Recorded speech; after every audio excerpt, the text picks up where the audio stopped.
Hi, my name is Hannah. Welcome back to my channel, Savage Reads. I have read some very interesting books, but of course, the crafting update. I will show a few of my paintings up here. You can see I've got some behind me as well. I am really enjoying painting. My latest thing is trying to paint some wedding bouquets that my sisters had, and so that is what I'm working on. I am also knitting a sweater for my husband, and the sweater was going pretty well. And then I decided I wanted to make it one size bigger. I was worried it was gonna be too small in the shoulders, so I pulled it all out and started again, but it's going okay.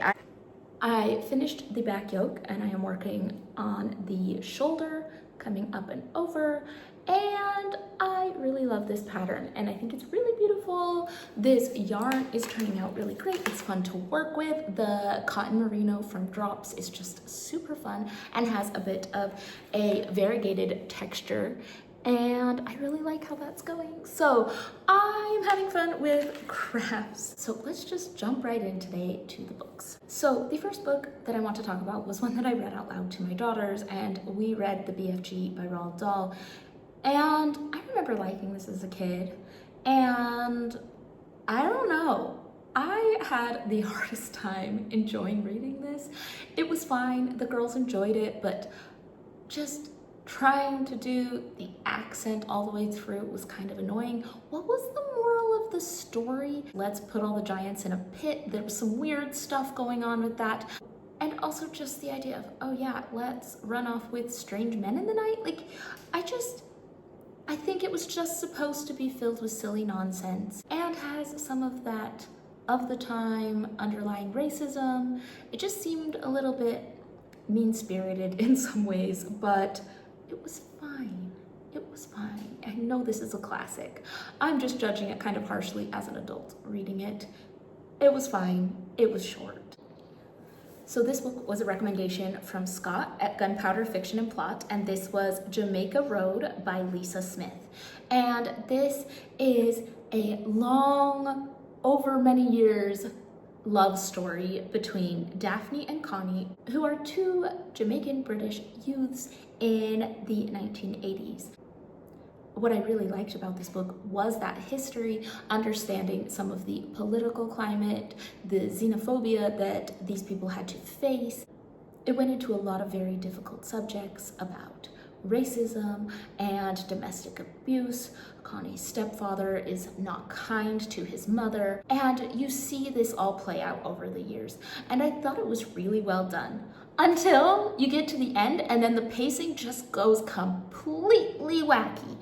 And it took it from being a 4 or 5 star read to a 3-star read, because everything got squished into a short amount of time and they just threw everything at you all at once.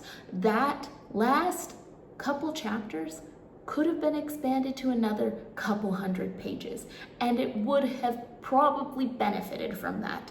I was just completely confused with everything happening so quickly all at once. What is happening? And now this is happening, and that, we're gonna throw that in too.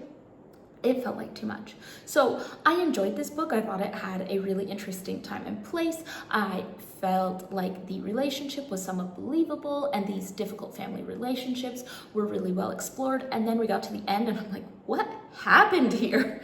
So I was pretty frustrated with the ending of this book, but still had some interesting moments. This next book was a recommendation from the channel Redhead Reading, and this was Poet Mystic Widow Wife, The Extraordinary Lives of Medieval Women by Hedda Howes. And I enjoyed this. It was a very calm, tranquil sort of book. I struggle a little bit to get into medieval history. It's a time in history that just has a harder time catching my attention, but I did think that this did a good job of kind of exploring what the reality really looked like.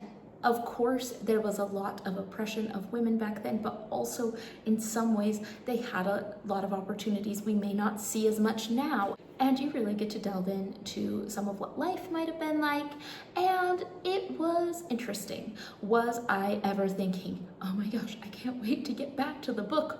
No, not really, but I had a fun time while I was with it. So I enjoyed this one. If you want to learn about medieval women, I do recommend this. I thought it was a very interesting read. And finally, for the book that I have way too many thoughts on, I read The Trees by Percival Everett, and this was a recommendation from the channel Scotty Cherie Reads, and I will make sure to link her channel down below. And I had only read one other book by Percival Everett up until this point, which was James, which is a retelling of Huckleberry Finn, and I really loved that book. I started The Trees a little bit on the blind side. I had to look up, okay, what genre is this book? And of course I Google it and I am told that it is a mystery with dark humor and historical satire. And so I thought, okay, this is very interesting, a bit more of a supernatural mystery, and thought, okay, I have to adjust my expectations going into this. And this book is following a pair of detectives from the Mississippi Bureau of Investigation, and they go to the town of Money, Mississippi to investigate some very, very disturbing murders. And these murders just keep happening, and it all seems to be to white men who have either perpetuated or are family members of people who have perpetuated lynchings in the United States.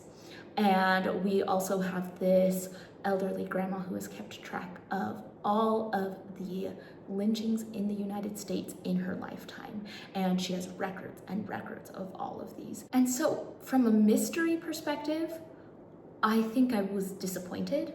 I wanted more of a solve. I wanted more to come out of this. I wanted to know how things were happening, but this is more of a political satire book.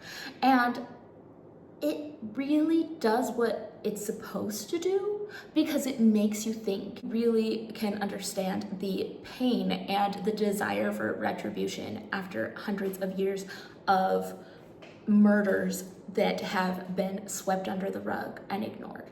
And you can feel that running through this entire book, and that history of racism that continues on through this day, and how there has not been a real accounting for those kinds of crimes.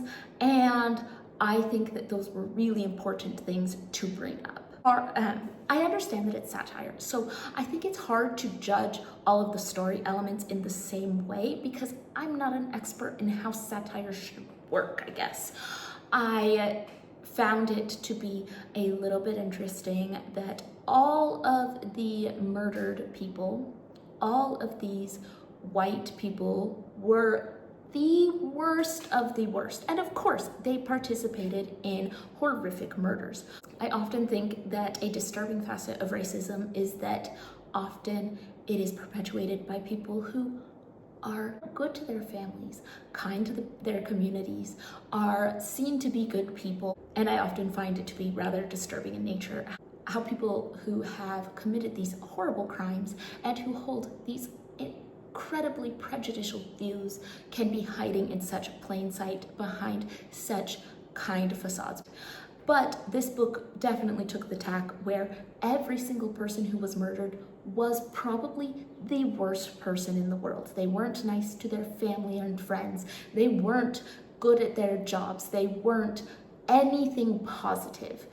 It is an interesting take, but I also, as satire, that might work well, because I think the way that people justified murdering Black people was by painting them all as a specific kind of person, the worst of the worst. And so doesn't it make sense to do the same thing to these people, show them as the worst of the worst, not give them any glimmer of humanity, because they deserve the same fate? And so from a satire perspective, I think it's really effective if you're reading it and wanting to connect with the characters, and if you're reading it and thinking, I just need a good murder mystery. This isn't really what the book is.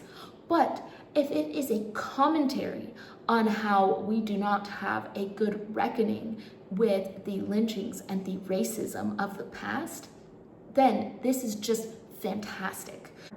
So I really think it depends on how you engage with this book, what you're going to get out of it.